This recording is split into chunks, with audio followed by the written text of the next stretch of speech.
Chapter 8. A Matter of Choice.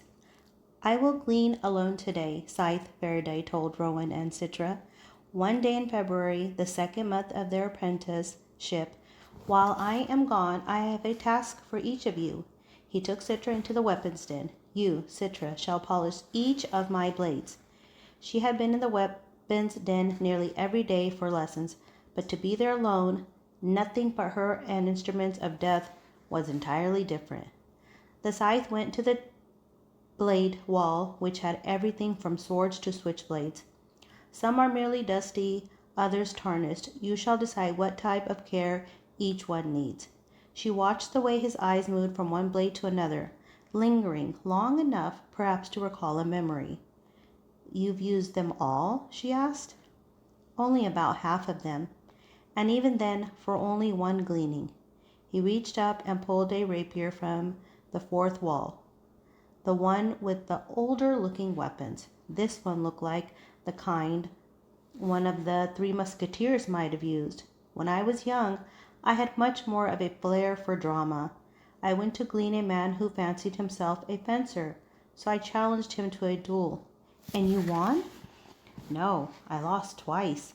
He skewered me through the neck the first time and tore open my femoral artery the second. He was very good. Each time after I woke up in the revival center, I returned to challenge him. His wins bought him time, but he was chosen to be gleaned, and I would not relent. Some sites will change their minds, but that leads to compromise, and it favors the persuasive. I make my decisions firm. In the fourth bout, I pierced his heart with the tip of my blade.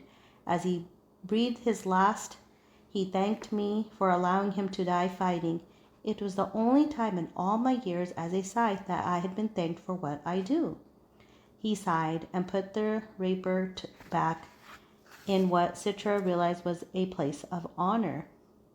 If you have all these weapons, why did you take our knife that day you came to glean my neighbor? Citra had to ask. The scythe grinned. To gauge your attention. I threw it away, she told him. I suspected as much, he said, but these you will polish. Then he left her there. When he was gone, Citra studied the weapons. She was not particularly morbid, but she found herself wanting to know which blades had been used and how. It seemed to her that a noble weapon deserved to have its story passed down, and if not to her and Rowan, then to whom? She pulled a scimitar from the wall, a heavy beast that could decapitate you with a single swing. Had Scythe Faraday used it for a beheading? It was in a way his style, swift, painless, efficient. As she moved it clumsily through the air, she wondered if she had the strength to behead someone. My God, what am I becoming? She put the weapon on the table, grabbed the rag, and rubbed polish on it. And when she finished, she went to the next and the next, trying not to see her reflection in each of the gleaming blades.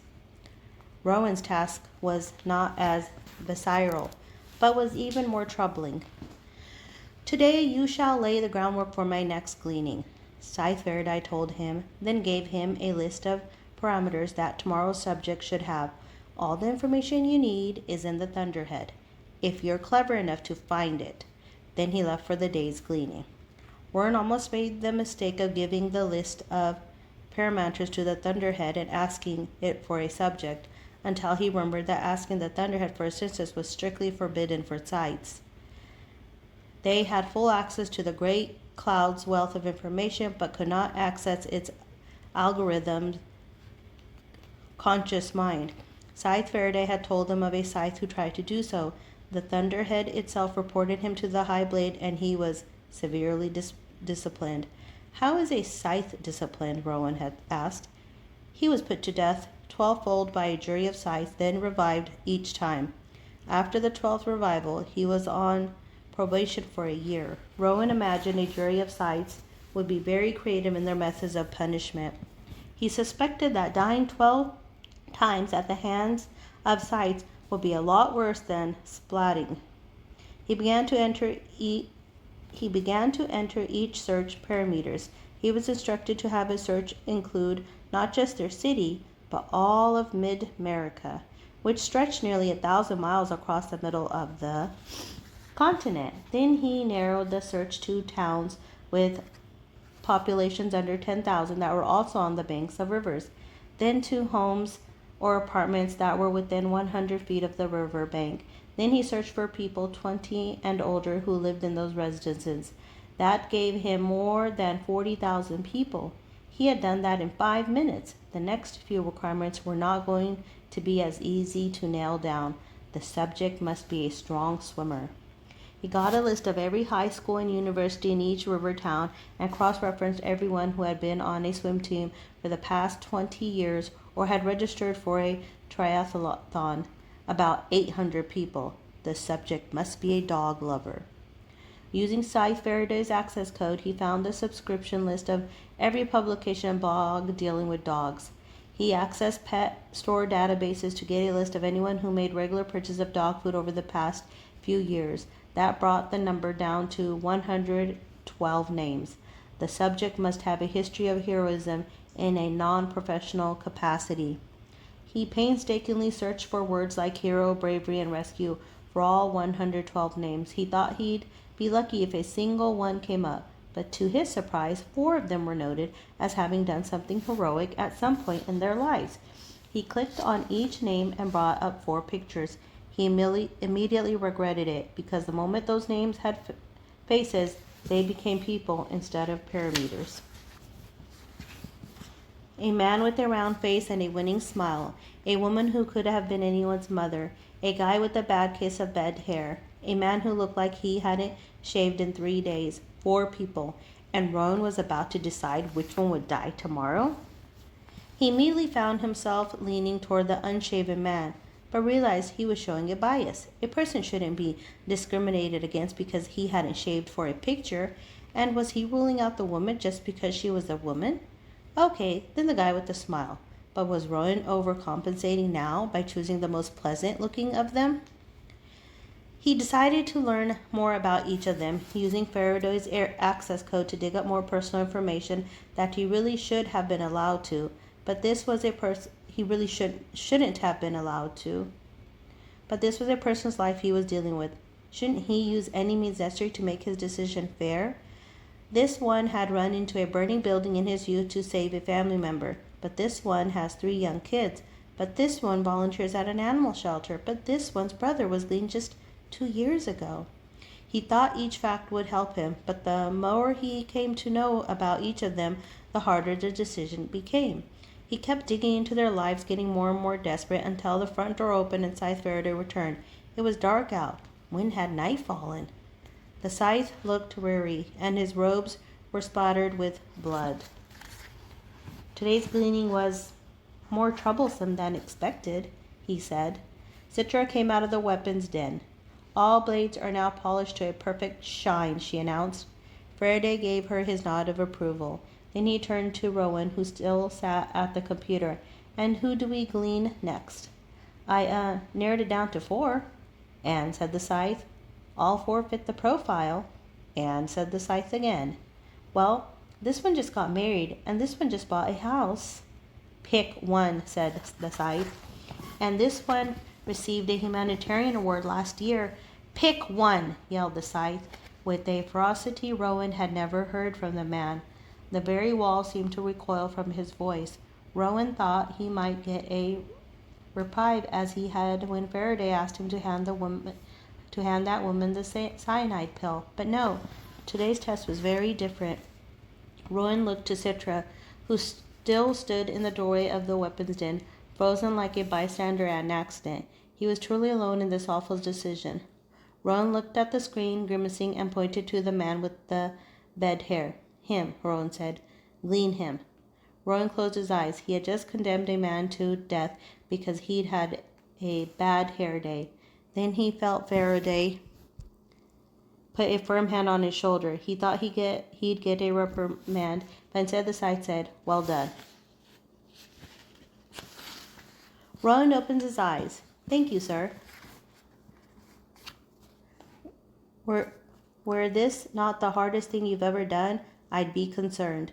Does it ever get easier? Rowan asked. I certainly hope not, the Scythe said. The following afternoon, Bradford Ziller returned from work to find a Scythe sitting in his living room. The Scythe stood up as Bradford entered. His instinct told him to turn and run, but before he did, a teenage boy with a green armband who had been standing off to the side closed the door behind him. He waited with increasing dread for the Scythe to speak, but instead the Scythe gestured to the boy, who cleared his throat and said, Mr. Ziller, you have been chosen for gleaning. Tell him the rest, Rowan, said the Scythe patiently. I mean to say that I chose you for gleaning. Bradford looked between the two of them, suddenly deeply relieved because this was clearly some sort of a joke. Okay, who the hell are you? Who put you up to this? Then the Scythe held up his hand, showing his ring, and Bradford's spirits fell again like the second drop of a roller coaster. That was no fake. It was the real thing. The boy is one of my apprentices, the Scythe said. I'm sorry, said the boy. It's not personal. You just fit a certain profile. Back in the age of mortality, lots of people died trying to perform rescues. A lot of them were people who jumped into flooded rivers to save their pets. Most of them were good swimmers, but that doesn't matter in a flood. The dogs, thought Bradford. That's right, the dogs. You can't hurt me, he said. You do, and my dogs will rip you to pieces. But where were they? Then a girl came out of his bedroom wearing the same armband as the boy. I sedated all three, she said. They'll be fine, but they won't be bothering anyone. There was blood on her arm, not the dog's, but her own. They had bitten her. Good for them. It's not personal, the boy said again. I'm sorry. One apology is enough, the Scythe told the boy, especially when it's genuine. Bradford coughed. Even though he knew this was real, he just somehow found this funny. His knees weak, he settled onto the sofa and his laughter resolved into misery. How was this fair? How was any of this fair? But then the boy knelt down before him, and when Bradford looked up, he was caught by the boy's gaze. It was as if he were looking into the eyes of a much older soul. Listen to me, Mr. Ziller, the boy said. I know you saved your sister from a fire when you were my age. I know how hard you struggled to save your marriage, and I know you think that your daughter doesn't love you, but she does. Bradford stared at him, incredulous. How do you know all of this? The boy pursed his lips. It's our jobs to know. Your gleaning won't change any of that. You lived a good life. Scythe Faraday is here to complete it for you. Bradford begged to make a phone call, pleaded for just one more day, but of course those things were not granted. They said he could write a note, but he couldn't bring himself to find anything to write. I know how that feels, the boy told him. How will you do it? He finally asked them. The Scythe responded, I have chosen for you a traditional drowning. We shall take you to the river. I shall submerge you until your life leaves you. Bradford clenched his eyes. I've heard that drowning is a bad way to go. Can I give him some of the stuff I gave the dogs? The girl asked. Knock him out so he'll already be unconscious? The Scythe considered it and nodded. If you choose, we can spare you the suffering. But Bradford shook his head, realizing he wanted every second he had left. No, I want to be awake. If drowning was to be his last experience, then let him experience it. He could feel his heart beating faster, his body trembling with the surge of adrenaline. He was afraid, but fear meant he was still alive. Come then, the Scythe told him gently. We'll all go down to the river together. Citra was awed by how Rowan handled himself. Although he began a little shaky when he first spoke to the man, he took charge. He took the reins of that man's fear and gave him peace. Citra only hoped that when it came her turn to make a choice, she could keep her composure as well as Rowan had. All she had done today was tranquilize a few dogs. Sure, she got bitten in the process, but it was nothing really. She tried to convince Faraday to take the dogs to a shelter, but he wouldn't have it. He did allow her to call the shelter to come for the dogs, and the coroner to come for the man. The Scythe offered to take her to a hospital for some speed healing of the dog bite on her arm, but she declined. Her own Nanites would heal it by morning, and besides, there was something compelling about the discomfort. She owed it to the dead man to hurt a little for him. That was impressive, she told Rowan on the long ride home. Yeah, right, until I puked on the riverbank. But that was only after he was gleaned, Citra pointed out. You gave that man strength to face death. Rowan shrugged. I guess. Citra found it both maddening and endearing how modest he could be. And that is chapter 8, everybody, and I will see you back for chapter 9.